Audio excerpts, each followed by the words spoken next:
Good morning. This is your English class.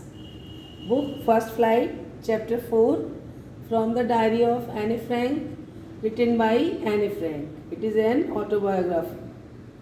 So, we start the rest chapter from page number.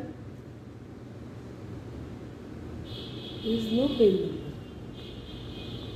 Page number 52. Dearest Kitty, our entire class is quacking in its boots. The reason, of course, is the forthcoming meeting in which the teachers decide who will move up to the next form and who will be kept back. अब इसमें एक incident Saturday 20 जून की 1942 को जो उन्होंने लिखी अपने school के बारे में, वो है ये कि पूरा क्लास जो है उसमें शोर था और रीज़न ये था कि आज जो है रिज़ल्ट आने वाला था। टीचर्स को रिज़ल्ट बताना था कि कौन अगली क्लास में जाएगा और कौन यहीं पर रहेगा। Half the class is making bets. G N and I laugh our silly at the two boys behind us, C N and Jacques. आधी से ज़्यादा क्लास बेट शर्त लगा रही थी कौन जीतेगा, कौन फेल होगा। जीएन एंड आई और जीएन और मैं हंस रहे थे उन टू बॉयज़ पर जो हमारे पीछे खड़े थे। वो थे सीएन और Jacks, who have shake their entire holiday savings on their bed, जिन्होंने अपनी पूरी छुट्टियों की सारी जो सेविंग्स थी वो शर्त पर लगा दी थी। From morning to night it's you are going to pass, no I am not, yes you are, so I am not, even G's pleading glances and my angry outburst can't calm them down. और पूरा दिन class में यही होता रहा कि वो पास होगा, मैं फेल होऊंगा, मैं पास होऊंगा या वो पास होगा। If you ask me, there are so many dummies that about a quarter of the class should be kept back, but our teachers are the most unpredictable creatures on earth. एने कहती है कि अगर मेरी समझ से तो हाँ, इतने ज़्यादा डमीज थे हमारी क्लास में कि एक चौथाई क्लास होती है, एक क्वार्टर क्लास शायद फेल होने जा रही थी, लेकिन हमारे टीचर्स बहुत अनप्रडिक्टेबल हैं। I am not so worried about my girlfriends and myself, we will make it. मुझे अपनी और अपने फ्रेंड्स, गर्ल फ्रेंड्स की कोई भी चिंता नहीं थी क्योंकि हम तो पास ही होने वाले थे, हम कर लेते। The only subject I am not sure about is maths. केवल एक ही सब्जेक्ट में मैं श्योर नहीं थी, वो है maths.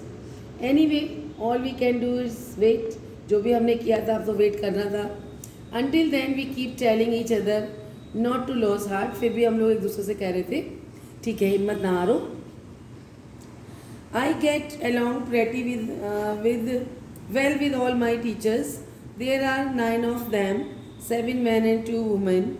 Mr. Keesing, the old fogey who teaches maths, was annoyed with me for ages because I talked so much. कहती मेरे टीचर्स बहुत अच्छे थे, बहुत अच्छी बॉन्डिंग थी हम में और टीचर्स में।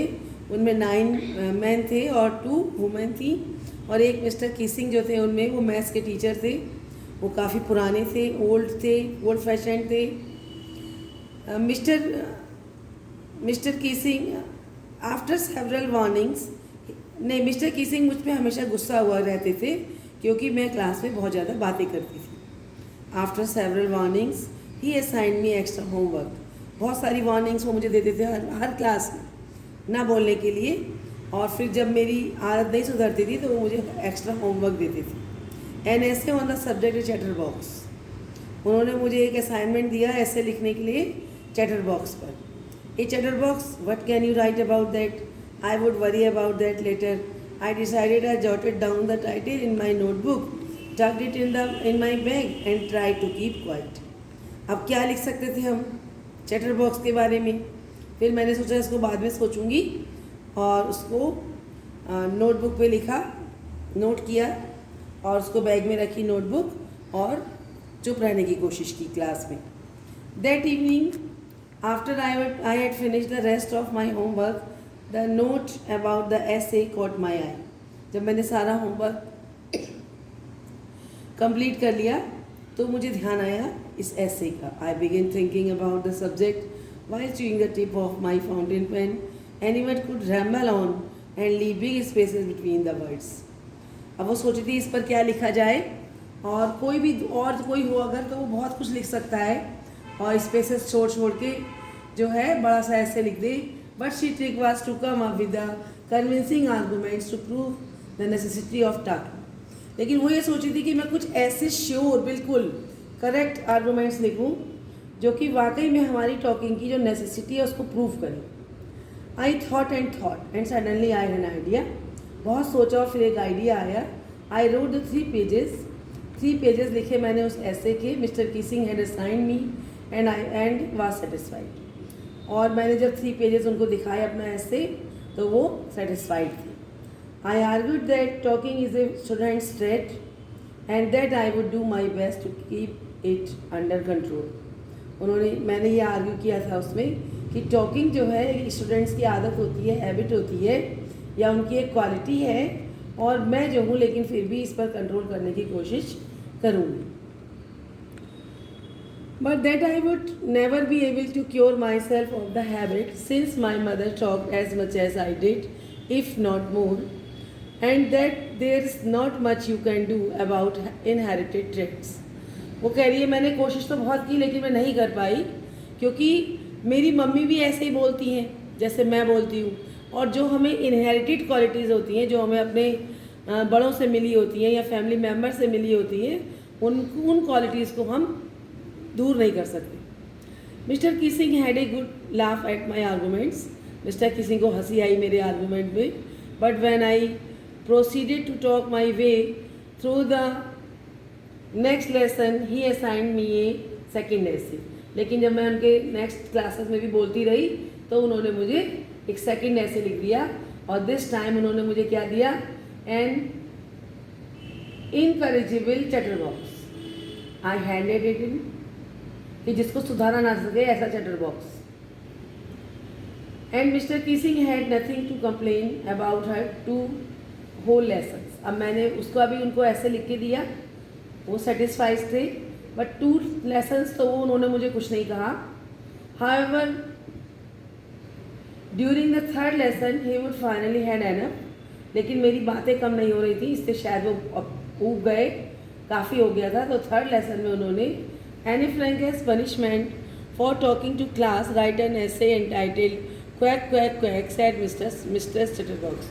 उन्होंने कहा मुझे मिस्टर चटरबॉक्स अब तुम इस पर ऐसे लिखना, quack quack quack. The class roared, class बहुत ज़ोर से हंसी। I had to laugh too, मुझे भी हंसी आई। Though I would nearly exhausted my ingenuity on the topic of chatter boxes, क्योंकि ये मेरी ऐसी हैबिट थी चटर बॉक्स वाली बातें करने की। It was time to come up with something else. अब मुझे कुछ और अलग कर लिखना था, समथिंग ओरिजिनल, जो कि बिल्कुल ओरिजिनल हो, जिसके बाद वो मुझे पनिश ना कर सके। My friend Sanne who is good at poetry offered to help me write the essay from beginning to end in verse। मेरी फ्रेंड सैने, उसने मुझे, जो कि पोइट्री में बहुत अच्छी थी वो, उसने मुझे हेल्प करने की कोशिश की।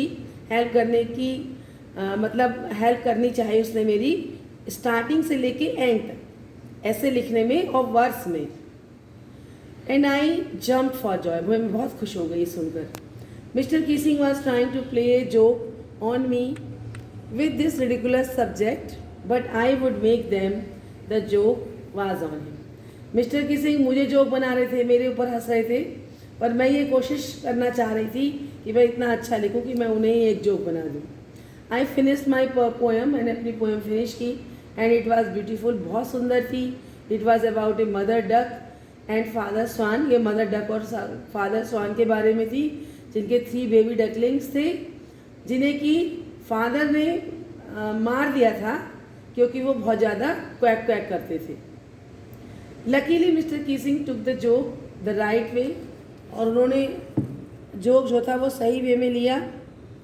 ही read the poem in the class, उन्होंने वो पोएम क्लास में पढ़ी।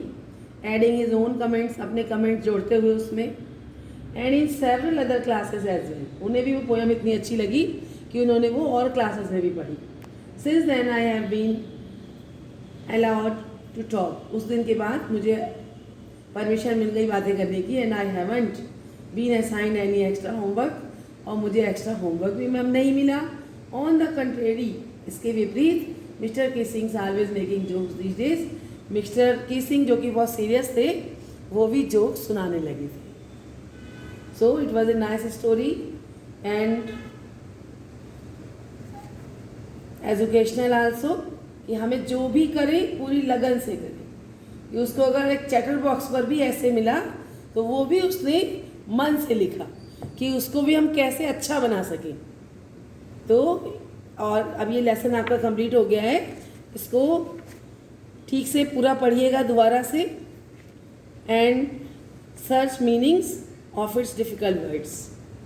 Okay, thank you.